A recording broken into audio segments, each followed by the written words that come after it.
Look at that. 3, 2, 1, and we are going to be... Of course I do that. Hey folks, welcome to We Need Our Space live with me, Jay Lamb. A very special Hot Ones episode because I will not only be talking about stars and the largest stars in our observed universe so far, but I will also be consuming chicken strips, slathered, covered in an assortment of hot sauces, ranging from not very hot at all to rather uncomfortable, ghost pepper sauces. So we'll be doing that. So to begin with, let me minimize myself over here. No one really cares to see that. And we are going to be off. Starting off at our sun. I'm going to speed up time just a little bit here so we can see some nice solar rays. And here we are at our sun. Hope you have a nice cup of coffee here with me. Thank you for spending your dinner time with me today. All right.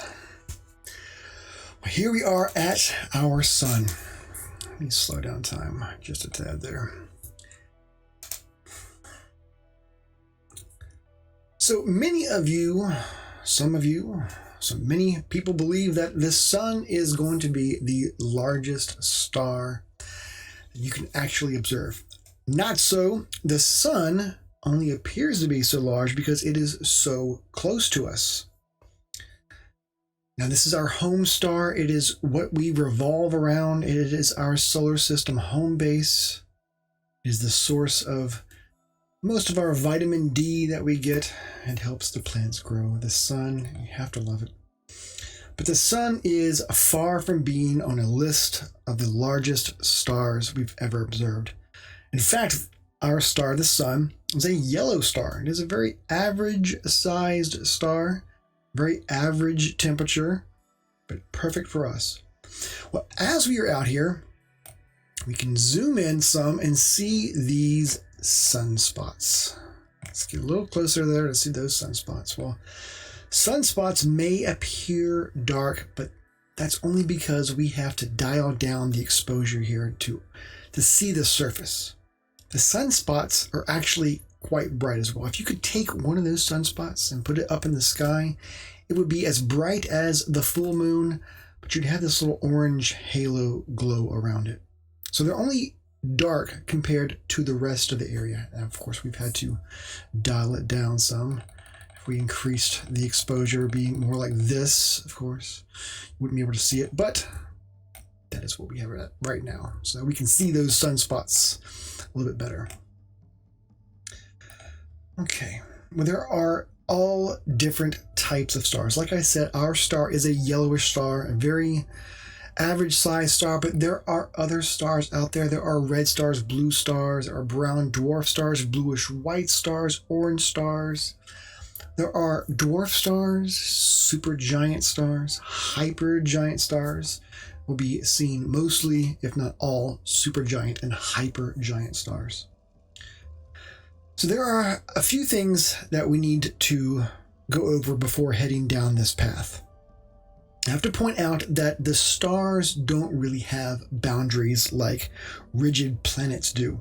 Instead, the stars have diffuse surfaces as the superheated mass of gas that makes them up slowly thins out into nothingness. Now, in lieu of a surface, astronomers use a star's photosphere. This is the level at which a star becomes transparent. Basically, it's where photons can escape the star.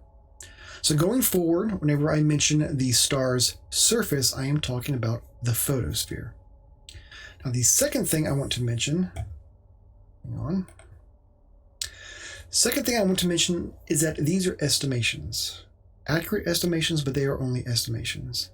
There are a few stars on this list that have begun at the top of the list that now are further down the list because as time goes on, we have the ability to re-examine these stars and get a better understanding for just how big they are.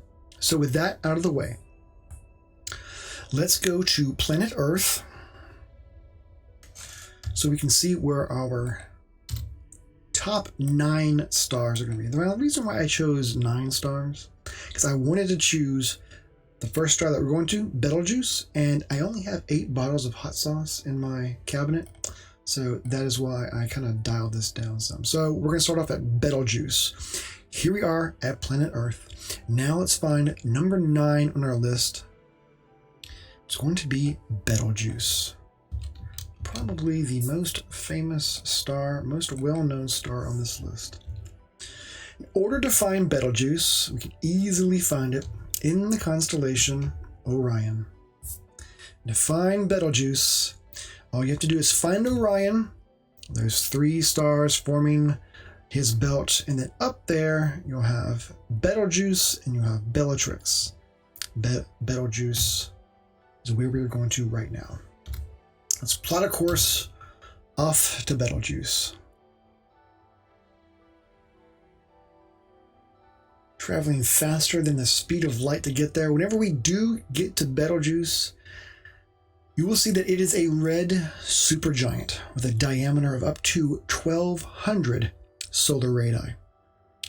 Now, a solar radius is a length of distance astronomers use to measure stars in relation to our sun. I'll back away just a little bit here, speed up time so we can see that solar wind. So we can see this active motion here. Very pretty. In fact, let me dial down the exposure just a bit.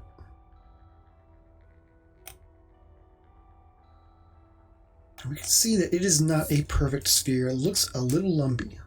Now, whenever we go through the rest of the stars, you will begin to see even more of that odd surface configurations there, almost like little mountains.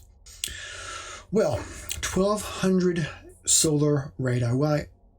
This means that the sun, compared to Betelgeuse is 1,200 times larger than the sun. Solar radius is 1 time around the sun, basically, and so this is 1,200 solar radii. Now, our sun is massive to us. You can fit 1 million planet Earths inside of our own star, the sun. You would still have room left over. This is 1,200 times larger than the sun. Now, Betelgeuse is also the 9th brightest star in the sky, and you can easily see this with your naked eye in that shoulder star of Orion. It's also the closest star on this list, and it is expected to go supernova at any time. Now, you might have been hearing about Betelgeuse in the news. Well, a supernova, let's take a look here what this supernova might look like. What is a supernova? Well, when a star has finished consuming its hydrogen, it will then begin to consume helium. And when the star is finished consuming the material in its core, the star will collapse under its own gravity and turn supernova. And this is what's going to happen to Betelgeuse in some 100,000 years, which is pretty soon in astronomical terms. You'll see that star has now collapsed into a white dwarf star. Now, a little trivia here. You might be familiar with the movie Beetlejuice. Well, Beetlejuice is the character in the movie. It's also the name of Betelgeuse the star. So Beetlejuice kind of gets his name from Betelgeuse the star. Now, the reason behind this is because Beetlejuice is supposed to, well, the star Betelgeuse is supposed to be the doorway to the infinite blackness of outer space, which is a metaphor for Beetlejuice, who is supposed to be the doorman for the underworld. So if you're ever in jeopardy, use that. Well, we just saw the first hot sauce on our list here. Yes, we are going to go back to planet Earth to see the next star on our list. And the very first hot sauce I'm going to try here, yummy Frank's Red Hot. Rather dull hot sauce as far as hot sauce is concerned. So let's take a look at number 8 on our list. It is going to be a star called VY Canis Majoris, right there. And where can we find this? Well, Truth in Advertising, VY Canis Majoris can be found in the constellation Canis Major. So let's wrap this around here. This is how you would normally see it in your nighttime sky. there is Orion, there is Canis Major. That bright star there is Sirius, the brightest star you will see in your nighttime sky. And there is the location of VY Canis Majoris. So let's take a trip off to Canis Majoris. On that trip, I am going to have my first delicious chicken wing.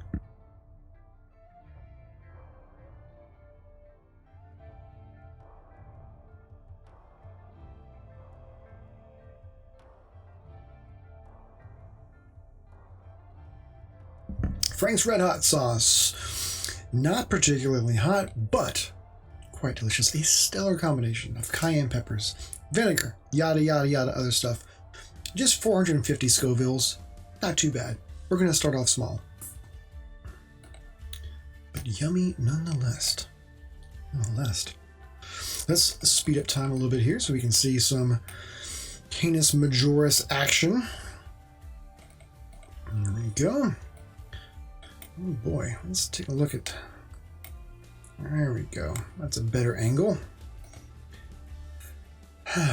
Well, VY Canis Majoris is often at the top of the largest stars list. This is because initially it was thought to be believed around 2,200 solar radii. However, after some examination, its size put it outside the bounds of stellar and solar evolution. And this has been updated to be around 1,540 solar radius.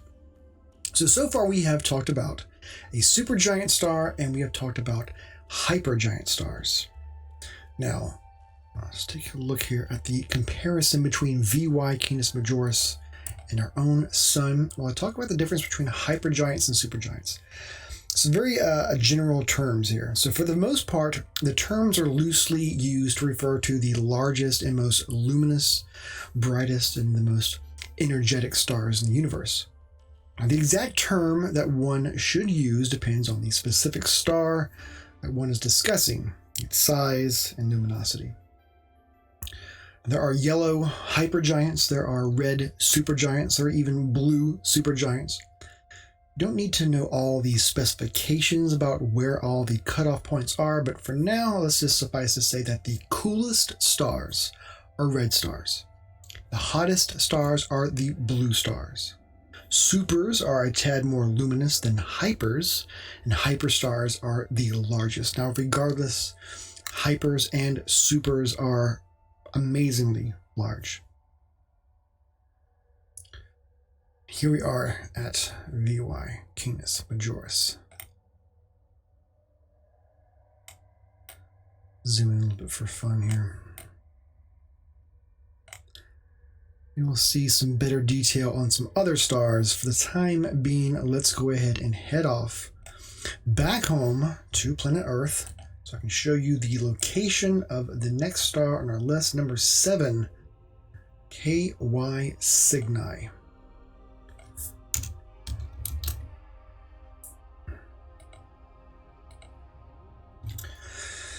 Easily found because it is in a very popular constellation, Cygnus the Swan. I'm going to rotate around so that we can view this like we would normally see in our sky. Its location is right there. There it is, KY Cygni. Now, there are 3 stars you can see here. Let me see if I can get them all viewable. The summer is quickly approaching. And there is something you can find in your summer sky called the summer triangle. Now that is going to be composed of the stars right up here in Cygnus, the brightest star in Cygnus. It's going to be Deneb, so that star, Deneb. Then over in Lyra, you'll find Vega. Then down here in Aquila, you'll find this one here, which is going to be called Altair.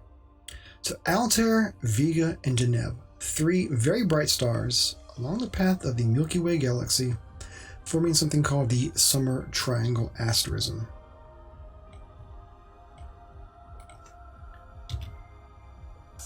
And then again, there is our KY Cygni. So let's go ahead and take that down. Let's go ahead and head off to it to see what this star looks like up close. And on my way there, another chicken wing.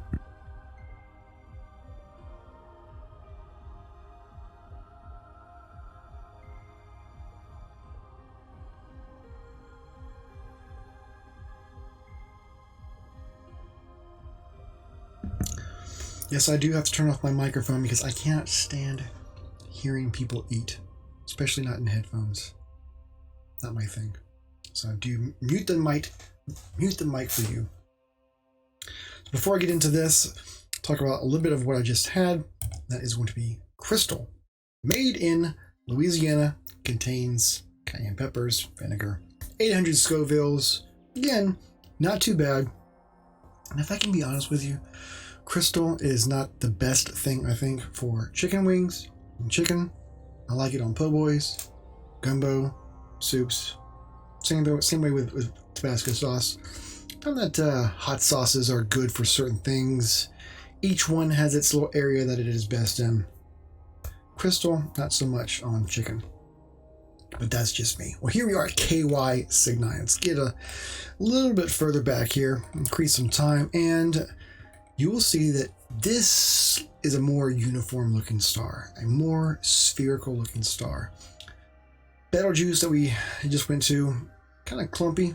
This one here, more spherical. Nice. This is a red, luminous, supergiant star. Again, you can find it in Cygnus the Swan. Appears to be a swan. This has a proposed radius of 2,850 solar radii. Now that is in some question. That's why it has been kicked down in the list a tad here. But for the most part, most of these stars that we are seeing today are going to be red and orange supergiants or hypergiants. Not that blue supergiants don't exist, they do, but there's all different kinds of colored stars. So let's take a look at something real quick before I talk about that little detail here. So the cooler stars, like I said, are your red and orange stars. Reddish and orange on the end of the light spectrum. The hottest stars are the blue and the blue-white stars. Now our own star, the sun, is a very average temperature star. It radiates in the yellowish end of the spectrum. Now, the chemical elements radiating from the stars also contribute to the color of the star. But for the most part, the temperature of a star has more to deal with the star color. So we are talking about the star temperatures right now and how star temperature is related to star color. So what about the hot sauce? Why does our tongue perceive a relatively room temperature sauce as being hot? Well, before we go to the next one, let's talk a little bit about that. Let's go, well, actually, tell you what, let's go back home. Did the same thing in the 12 o'clock show here. Let's go ahead and find the star first. Let's find the next one on this. Number 6 is going to be Westerland. Go 126. That's you. Named after the person that found it, Westerland, and there it is, in the constellation, right at the top of Ara, right beneath Scorpius. So if you were to look for this in the sky, it would be way down here on the horizon. Scorpius and Sagittarius are pretty low on the horizon, but you would be able to see it there. Let's go ahead and head out that way. On the way there,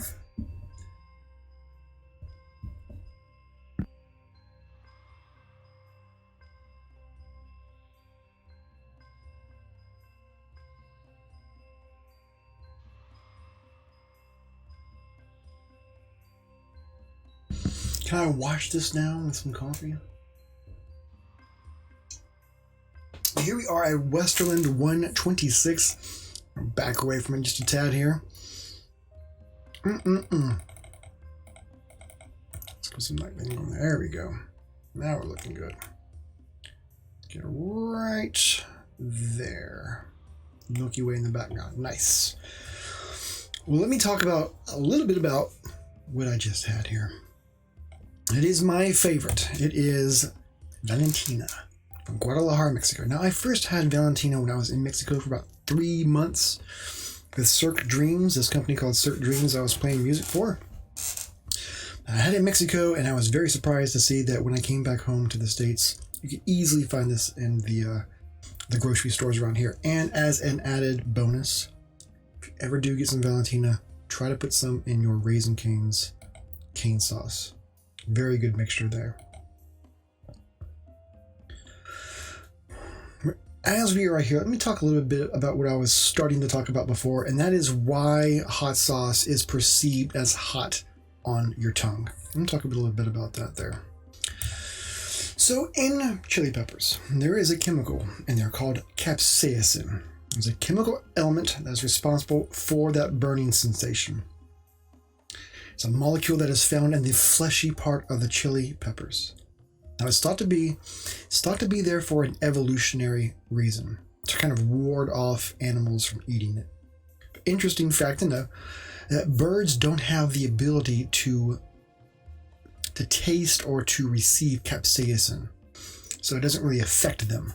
So they can eat the peppers, and actually is beneficial to the peppers because the birds can eat them, and then they can sort of spread the seeds when the birds are done and they void the waste. So beneficial to the birds and beneficial for the peppers. Well, the capsaicin binds to a receptor of a neuron, which then turns on and allows signals sent to the brain which interpret the sensation as burning. So this is a way that your body is telling you to not eat that thing. Now, of course, since it starts to feel like it's burning, your body is going to react in a certain way and will start to elicit a sweating reaction to you because it thinks that your mouth is on fire. Well, however, for many people, this also results in the release of endorphins. So this is why eating spicy foods can be very pleasurable for some people. Well, let's go back to what we were just at here at Westerland. Westerland 126. Well, the radius size estimate for this star ranges between 1,530 to 2,550 solar radii. Now, this is quite a huge interval in estimations. If the upper number is correct, then this would make this star one of the largest on the list. Its photosphere would actually reach out to the very limit of Saturn's orbit. Now, Westerland 126 is referred to as a red, very luminous supergiant. It is 11,580 miles away from us. That means if you were to look at this through a telescope, the light entering your eye from this star has left its point of origin whenever the woolly rhinoceros was first going extinct on Earth. Back to Earth to find the next star on our list, as well as the next hot sauce coming up, which is what I was not looking forward to. It is my least favorite hot sauce on the list. Ugh. Not a fan of it. What is it? Westerland, and then we've got VV Cephei. Right there. We're going to see a lot of the stars in the Cepheus constellation. There's King Cepheus right next to Queen Cassiopeia, and then she is next to Andromeda. Well, there is VV Cephei right there in the constellation King Cepheus. So let's go up to that one while I partake.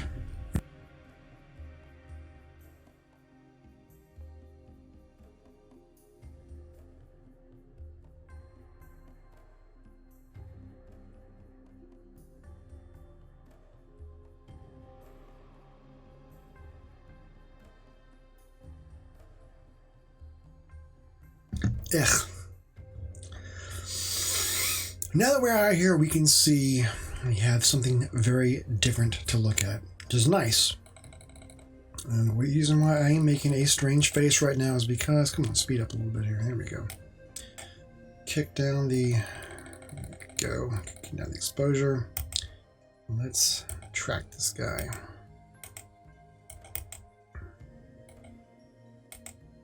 What's wrong? There we go.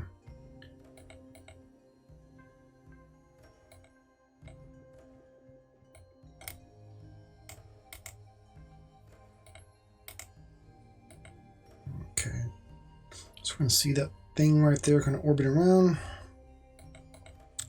Slow this down some. Okay, well, the reason why I was making a face is because, unfortunately, I've had to put sriracha in my mouth. I'm not a fan of sriracha. It's okay. It just kind of tastes like spicy ketchup to me. I don't know. Seems like someone had a whole bunch of stuff in their cabinet and they just kind of threw it all together in one bottle and like, oh, let's just call it sriracha. Of course, coffee goes great with it as well. Yuckaroo. Okay, here we are at VV Cephei. Now this is a red luminous supergiant, but its companion, you can see over there, excuse me, its companion star is a blue main sequence star. Finally, something a little bit different here. Now, what is a main sequence star? Let's take a look at this from a different point of view. Well, a main sequence star, there he is down there, is a star that fuses hydrogen atoms to form helium atoms in their cores. Now, main sequence stars are about 90% of the stars in the universe. Our sun is actually a main sequence star. We do have some more to go off to. Let me kind of go off to somewhere right now because I want to get this sriracha taste out of my mouth. It is vile. Okay, there we go. Let's go back home to planet Earth to find where our next one is going to be at. V354 Cephei, number 4 on our list. There you are. And the name like V354 Cephei, where do you think this is located? If you said it is going to be in the Cepheus constellation, you win a prize. There it is right there, just below. What is that? The foot of Cepheus? Well, there he is. There is V354 Cephei, and let's go out that way.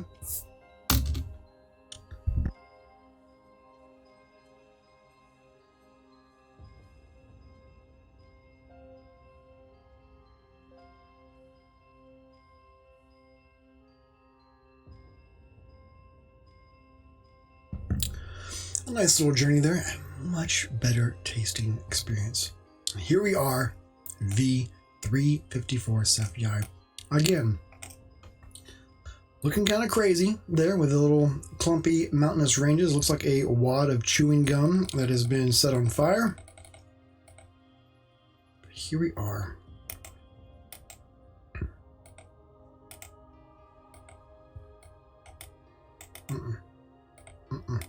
There you go. Not wanting to. Okay, here we go. This is just does not want to cooperate. That's fine. Speed up time a bit more. There we go. Alright, well, I have just consumed something called Tapatio. One of my favorites. I find Tapatio works best on tacos, though. Like, whenever I go to Taco Bell and they ask me if I want hot sauce, I always tell them no, because I always have a bottle of Tapatio on me. Well, we were just at... Ugh, get out of here. Don't want you. Just at V354 Cephei, a red hypergiant in the constellation Cepheus. This is an irregularly variable star, which means that it pulsates on an erratic schedule. It gets larger and gets smaller. It gets larger, it gets smaller. It's thought to have 1,520 solar radii, so 1,520 times larger than our own star, the Sun.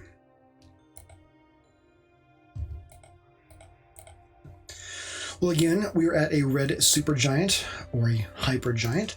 So now, does the color of a pepper, like the color of a star, does the color of a pepper in a hot sauce have anything to do with the perceived temperature?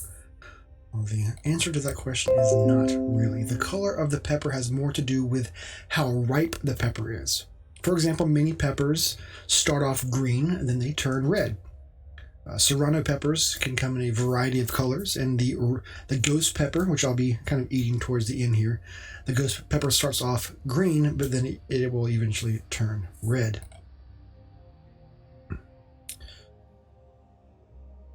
Let's back away from this a tad. Let's go back home. I'm going to cover what we've just seen. Back here at Earth, Here is Earth right there. And we are going to go number 3. Not only the third largest, but going on to the third hottest wing that I particularly own. Not the third hottest sauce. But up next is going to be a star called Mu Cephei. Again, with the Cephei. There it is. And can you please guess where this... Did I put in the right one? Apparently I did. Okay. Yes, I did. And there's the location. Let's go around here. And again, so before we could find 3 of those stars in the same constellation area. So Mu Cephei. Let's go ahead and take that down. Let's go ahead and go off to that one. Will I take the next chicken wing, which has Tabasco habanero sauce.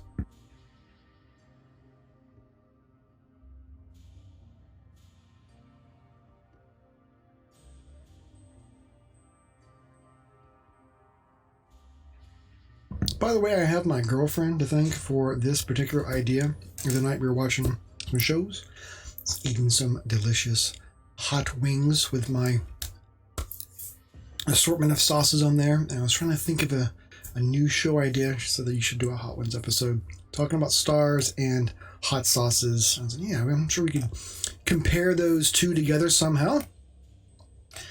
And it's worked out quite nicely. Okay, here we are. Mu Cephei. Speed this up a tad. Back way. There we go. This is also called the Garnet Star, the Garnet Star. And I have to tell you that Tabasco sauce is, if you're from Louisiana and you go to any restaurant, any sit-down restaurant, you will always see a bottle of Tabasco sauce next to the salt and the pepper shakers. It is that ubiquitous. I only like Tabasco sauce in soups and gumbos, not necessarily on chicken wings. That's just me, but it is very good. I like the hotter Tabasco sauce, like the habanero. It's very good. Where was I at? Oh yeah, we were at Mu Cephei. Well, Mu Cephei, or the Garnet Star, is a very large at 1650 solar radii. This is a red supergiant in the constellation Cepheus, like the last 2 that we were just at. It is 9,000 light years away from Earth and has a luminosity 38,000 times that of the Sun. It's also one of the brightest stars in the Milky Way. Now, this is known as a runaway star. The reason why it's called that is because it is moving very quickly at a very high velocity, abnormally so, relative to its interstellar medium.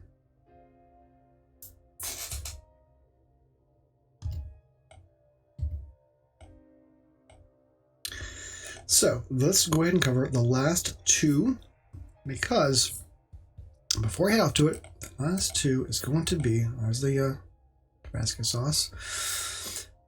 It's going to really ramp up for me here. Melinda's ghost pepper sauce. I couldn't find the exact Scovilles for this one, but it's somewhere between 50,000 to 250,000. I don't know. It's probably closer to the bottom there because it's not that hot. But the next star is going to be number 2 on our list. Is going to be WOHG64. Okay, now that I'm over here. You can find this one and this hazy object right there, right above the Dorado constellation. That is called the Large Magellanic Cloud. It's a sort of island galaxy just beyond our Milky Way galaxy. Let's head off to it, see what that little guy looks like. As I have my Melinda's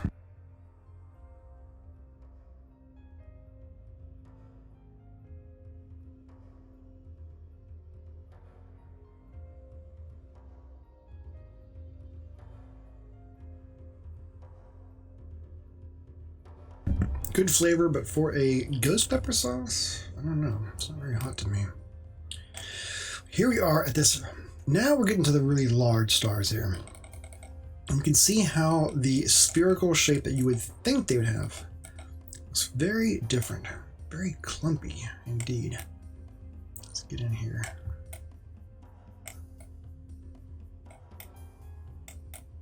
Okay, I'm going to fly over the surface of the largest star at the end. Time being, though, I'm just going to get a little bit closer here. So this is a red hypergiant. It is located in that large Magellanic Cloud. It's around 170,000 light years away from Earth. It has upwards of 1,730 solar radii. This star's brightness varies over time, in part because there's this sort of torus-shaped or this sort of donut-shaped cloud of dust that obscures its light. The torus was likely formed during the initial death throes. Well, WOHG 64 was once more than 25 times the mass of the Sun, but it began to lose mass as it neared exploding into a supernova. Let me get around here. There we go, a little brighter. Well, astronomers estimate that it has lost enough component material to make up between 3 and 9 solar systems. With that being said, let's head home and let's see the largest star ever viewed, ever observed. That is going to be a star called UY Scuti. And I refuse to call it UY Scuddy, as some people say. That sounds ridiculous. I go with UY Scuti, and that is going to be, did I not? There we go. And it is going to be in the constellation Scutum, stands for shield, right there. As we fly to this, it is a very nice trip to there because we have to fly through the band of the Milky Way. So sit back and relax, enjoy this while I have the last bit of chicken.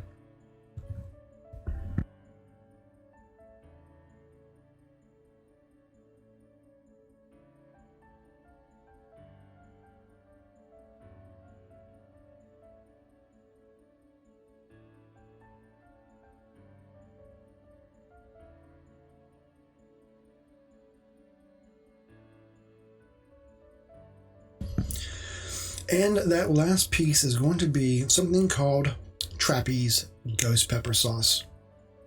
Originally made in New Iberia, Louisiana. Ghost peppers, papaya for some reason, and carrots. I don't know. But pretty tasty. Not crazy hot, but it's got a bit of a kick to it. Here we are, UY Scuti, the largest star we have observed yet.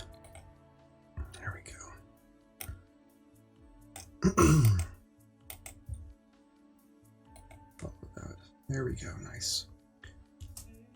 So before I start talking about it, let's get a little bit closer to it.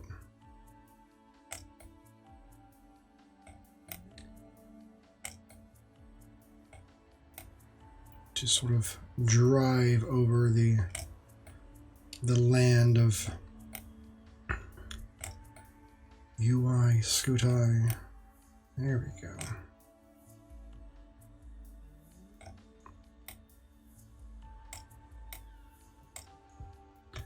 Let's see here. Where are we going with this?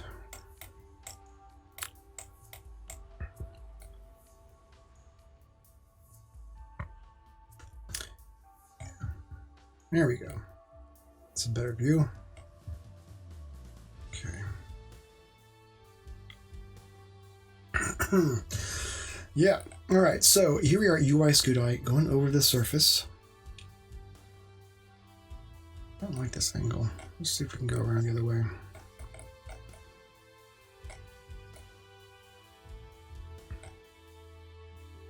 That's better. Yeah. Okay, once we clear this ridge here, it will look a lot cooler.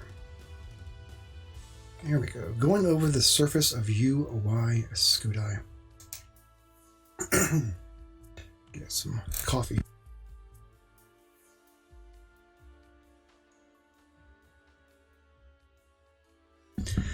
Really just sits on the tongue, doesn't it? Okay, so this is a dust-shrouded red supergiant.